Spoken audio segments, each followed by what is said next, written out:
guys, welcome back to another tutorial for ADSR and SylenthTutorials.com. If you're not subscribed to the YouTube channel and you want to stay up to date with all of our tutorials, you can sign up at youtube.com/ADSRtuts.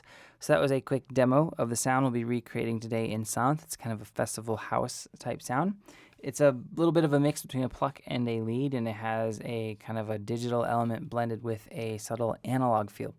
So I have some third-party processing on it. I have Valhalla Vintage Verb, which is adding a little bit more reverb, and kind of more of a powerful reverb than the one that's included stock in Sylenth.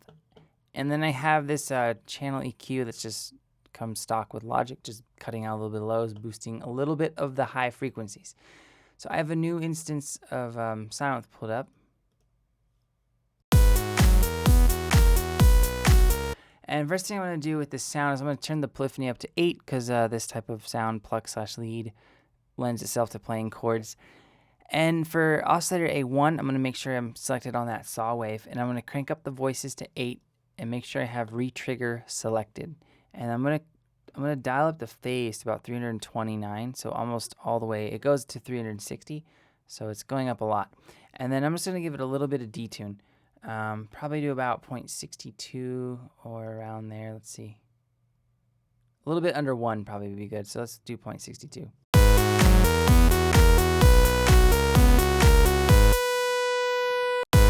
Alright, so there's the sound that we have so far. And now for the amp envelope, I'm going to keep the attack and the decay where they are. I'm just going to give it a little bit of boost on the release so it breathes a little bit after each note that I play. I'm going to push it up to about 0.90. Alright, so moving on to Oscillator A2, I'm going to select a saw wave. I'm going to crank the voices up to 8. I'm going to uncheck retrigger, important for this sound.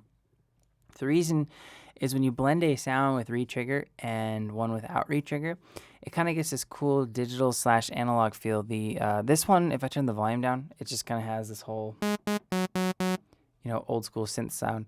If I pull this Oscillator A2 back up and I apply the proper amounts of phase and detune, it gives it a very modern element. So I'm going to take the phase to about 53, 54 degrees, and I'm going to crank this detune up a little bit higher than we did on Oscillator A1. I'm going to take it to about 1.20.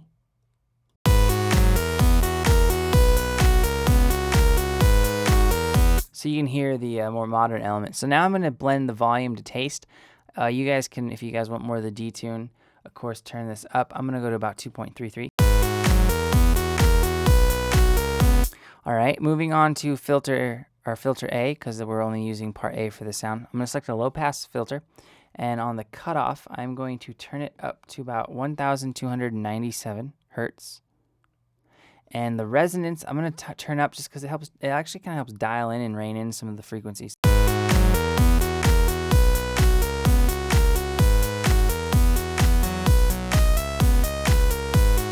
So I'll do 1.86, and then I'm going to push the drive to about 3.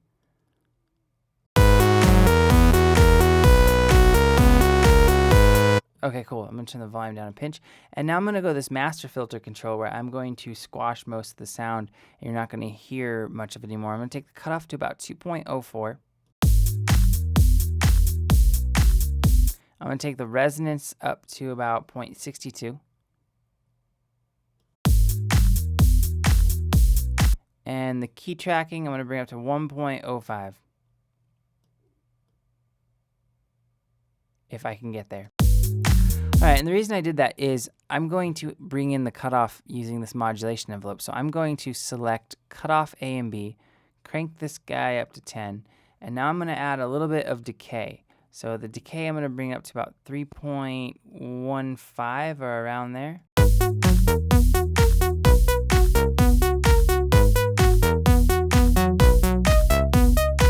Alright, so if I turn this cutoff down, so basically rendering it off, see how that has that vintage kind of flutter feel? So by using the modulation envelope to bring in the cutoff using the ADSR of the sound, it's a much more controlled sound. It's kind of one of the things that Sylenth does really, really well, and it definitely contributes to Sylenth's character. Alright, so I'm going to bump this sustain up to 1.95 on my first modulation envelope, just to give it some more frequency. Some cutoff frequency punch, and I'm going to push the release to about 1.32.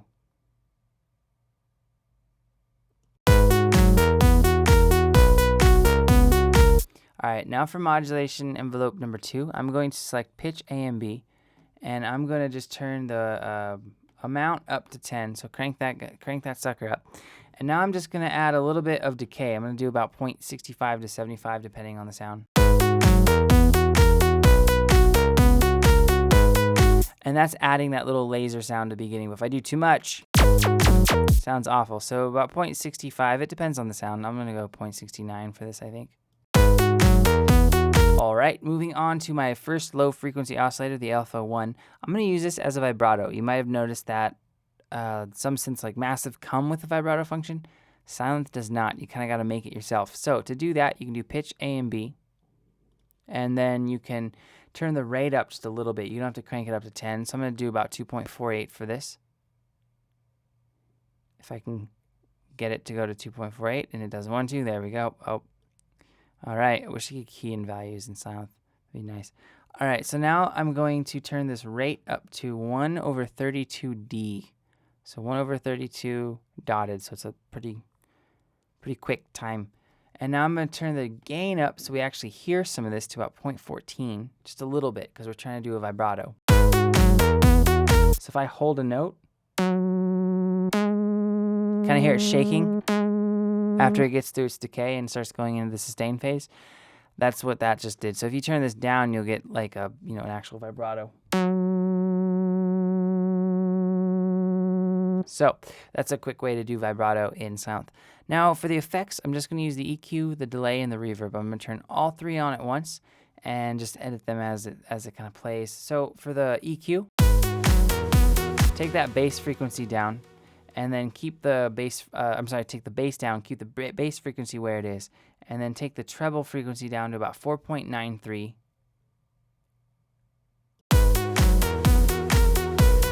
And leave the treble frequency where it is. And now for the delay, I am going to select for the delay time. I'm going to select about, we'll do kind of a cool blend. I'll do a quarter note triplet, and then I'll do an eighth note on the right time. It's kind of got that cool ping pong feel. Now I'm going to do a low cut up to 68, 70 hertz around there, just to make the delay more smooth and kind of mix ready. I'm going to take the high cut up to about halfway, about 1,320 should work. Give it a little bit of smear, which helps spread some of it out a little bit. And now the feedback I can keep where it is, the width I can keep where it is. I'm just going to turn the dry wet down a little. All right, and now going on to my reverb, turn the size down, the pre-delay down, the width, and then the dry wet, because I did use a third-party reverb, which I'm going to turn back on now.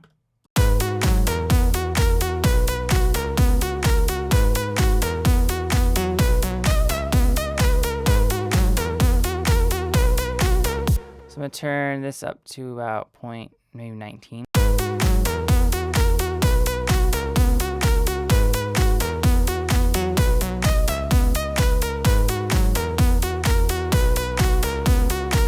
All right, cool. So that's pretty much the sound, guys. If you have any questions or comments, let me know below, and I'll get back to you as soon as I can.